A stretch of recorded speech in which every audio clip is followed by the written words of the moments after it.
Hello friends, बरायबाय Bodo Job Info official YouTube channel आसा खालामो नोंथांमोना गासिबो मोजां दङ। दा लोगोफोर फाइनाली नोंथांमोनाथ' मिथिखाबाय एडमिट मोनसिगोन होननानै बेनो जाबाय जेल अर्डार बेनिफ्राय एक्साइज डिपार्टमेन्ट स' लोगोफोर कनस्टेबल गोदान रिलि जाबोसिगोन आसाम पुलिसनि आन्डाराव एडमिट कार्ड नोंथांमोना लिंकआ एक्टिभ जानाय लोगो लोगो दिनै डाउनलड खालामदो बेनिफ्राय रिलिया माब्लानिफ्राय जागायगोन स' बेनि सायाव गोबां गोनो गोथो जादों आरो बबेयाव जागोन स' लोगोफोर गोबाव खालामा जों नायगोन रानिं एन्ड लं जाम्प लोगोसे मेडिकेल टेस्ट आरो लोगोसे बेसेबां रानिं दङ दा जायफ्रा आंनि चेनेलाव गोदान नोंथांमोना साबस्क्राइब खालामना ला बेफोरबायदि साख्रिनि आपडेट मोनबाय थानो दा लोगोफोर जों फैबाय अफिसियेल साइटआव बेनिफ्राय एडमिट कार्ड पर्टेलाव नोंथांमोना क्लिक खालामबा बेयाव फैगोन जेल अर्डार बेनिफ्राय एक्साइज डिपार्टमेन्ट दायो फरेस्टनि जागासिनो दङ बेखौहाय बोखारथ'वाखै आरो नोंथांमोना बेयावनो मोनसे गोदान लिंक मोनगोन आरो बेयाव थुनाय लोगो लोगो नोंथांमोनाहाय एडमिट डाउनलड खालामनो हागोन जेब्ला लिंकआ एक्टिभ जायो दसे नेथ'नांगोन दायो जाथ'वाखै जेब्ला जायो नोंथांमोनाहाय डाउनलड खालामना जाबाय दा भिडिअ खालामनाय टाइमावहाय जाथ'वाखै अके देन बेनिफ्राय नै अफिसियेल नटिफिकेसना फैखाजोब्बाय बेवहाय मोनथाम रोखोमनि खनसेनो जमा जागोन आरो खनसेल' खारनांगोन बेनो जाबाय हाबिलदार पस्टआवबो दङ एन्ड बेनिफ्राय स' नोंथांमोननि एक्साइज आरो लोगोसे जेल अर्डारनि स' बे नटिसाव क्लिक खालामनाय लोगो लोगो जोङो बेवहाय नटिफिकेसन जोङो नायनोसै स' लोगोफोर बेसेबां रानिं जागोन नोंथांमोनाथ' मिथिखागोन बेनो जाबाय नोंथांमोननि माखासे डिटेल्सआ दंखायो दा सिलेक्सन प्रसेसआ मा जागोननो फार्स्टआव नोंथांमोननि डकुमेन्टस भेरिफिकेसन अके हमना ला बेखौ नायखायो एन्ड बेनिफ्राय बेयाव गासिबो अकेबा स' नोंथांमोननि PST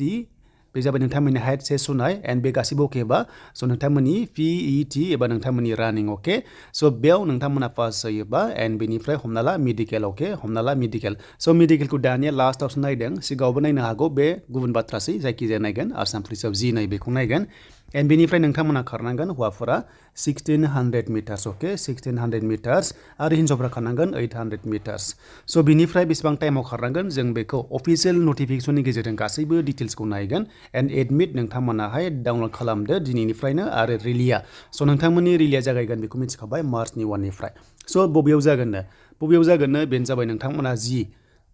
दायो रानिं होगासिनो दङ बेयावनो रानिंआ जागोन मानोना फिल्डआ बेनो बाट नोंथांमोना एडमिटआ बबेयाव सेन्टाराव गोलैयो बे नोंथांमोननि बाथ्रासै नाथाय बे सेम फिल्डआवनो नोंथांमोना बेयावनो दा फरेस्ट जाबाय थानाया बेयावनो जासिगोन अके दा बेखौ नोंथांमोना एडमिटआव मोनगोन जुदि गोरोबोब्ला कमेन्ट्स खालामबानो जाबाय नोंथांमोना बेयावनो जादों होननानै दा एनालाइज खालामनो हायो फिल्डआ मानोना बिदि डाबल खालामा बे मोनसे फिल्डआवनो रानिंआ सोलिबाय थागोन जोबजासिम स' बे जाबाय अके देन बेनिफ्राय नोंथांमोना एडमिट जुदि मोनबाय बायाब्ला स' बेयाव नोंथांमोना मेल खालामबानो जाबाय आरो मिस्टेक जादोंब्लाबो बेयाव नोंथांमोना कल खालामनानै बा मेल खालामनानै बुंबानो जाबाय हाइडा स' हाइडा लोगोफोर STP हिसाबै 160 जानांगोन हौवाफोरा हिन्जावफ्रा 142 अब्लानो एक्सेप्ट जागोन देन बेनिफ्राय नोंथांमोननि रानिं अके स' रानिंखौ जों नायनोसै स' नोंथांमोननि रानिंआ नै बेनो 1600 हौवाफोरा आरो हिन्जावफ्रा 800 अके एन्ड बेनिफ्राय लं जाम्प दङ रानिं एन्ड लं जाम्प बे मोननैबो दङ स' मिनिमाम 335 सेन्टिमिटार एन्ड मेक्सिमाम बारबासो नोंथांमोना क्वालिफाइड जागोन माने काटअफआवहाय एन्ड बेनिफ्राय हिन्जावफ्रा मिनिमाम 244 सेन्टिमिटार खनथाम चान्स मोनो जुदि खनसे फाउल जायोबा खननै फाउल जायोबा खनथाम चान्स मोनो एन्ड बबे बांसिन बारो खनथामाव बेखौनो लायो एन्ड बेनिफ्राय जुदि खनथामबो जुदि मिस्टेक जाबायब्ला स' रिजेक्ट जागोन बेखायनो जाहाथे मोजाङै बारो अके देन बेनिफ्राय नोंथांमोननि माखासे रानिं टाइमखौ नायोब्ला स' नोंथांमोना नै माखासे मार्क्स एवार्ड दङ स' नोंथांमोना बेखौ नायना लादोनै जुदि नोंथांमोना 1600 मिटार्सखौहाय अके जुदि 5 मिनिटाव खारोब्ला नोंथांमोना 20 मोनगोन बे जाबाय नोंथांमोननि हौवाफोरनि एन्ड बेनिफ्राय सबसे खमाव हाबोब्ला स' नोंथांमोना अनलि 10 मोनगोन अके अनलि 10 मोनगोन बे 450खौ नोंथांमोनाहाय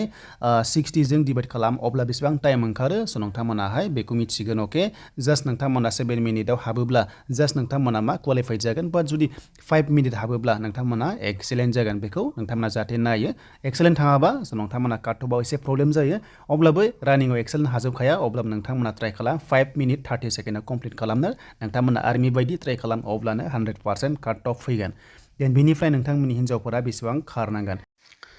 दा हिन्जावफोरनि खारनाया नोंथांमोना 160 सेकेन्ड एबा 2 मिनिट 60 सेकेन्डआव खारोब्ला 20 मार्क्स मोनगोन बे 800 मिटार्सखौ हायो नोंथांमोना नाजाबा हागोन स' बेखौ नोंथांमोना जाहाथे डिभाइड खालामना नायो 60 जों अके स' बेनिफ्राय लास्टआ जाबाय 4 मिनिटाव हाबोब्ला नोंथांमोना खालि 10ल' मोनगोन स' बेखायनो जाहाथे मोजां खारोबा आरो एग्जामा 100 कुइसन फैगोन 50 मार्क्सनिल' आरो नेगेटिभ गैया क्लास 9 10 लेभेलनि फैगोन दा साबजेक्ट दंखायो बे साबजेक्टखौ नायना लादो एन्ड बर'जों 100% नोंथांमोना एग्जाम होनो हागोन जेबो प्रब्लेम गैया अके गावनि बर' रावजों एग्जाम लिरनो मोनगोन बेखौ नोंथांमोना नायना लादो एन्ड बेनिफ्राय एनसिसि आ 5 दङ स' नोंथांमोना एनसिसि 5 दङ बेखौ नायना लादो एन्ड अरेल 5 दङ बेखौ नायना लादो एन्ड ओभारअल बिनि सिलेक्सन प्रसेसा 100 मार्क्सनि जागोन बेखौ नोंथांमोना मिथिबाय एन्ड नोंथांमोना रानिंखौ मोजां होदो अल द बेस्ट थाबाय बयनिसिमबो जाहाथे नोंथांमोनाहाय क्वालिफाइड खालामो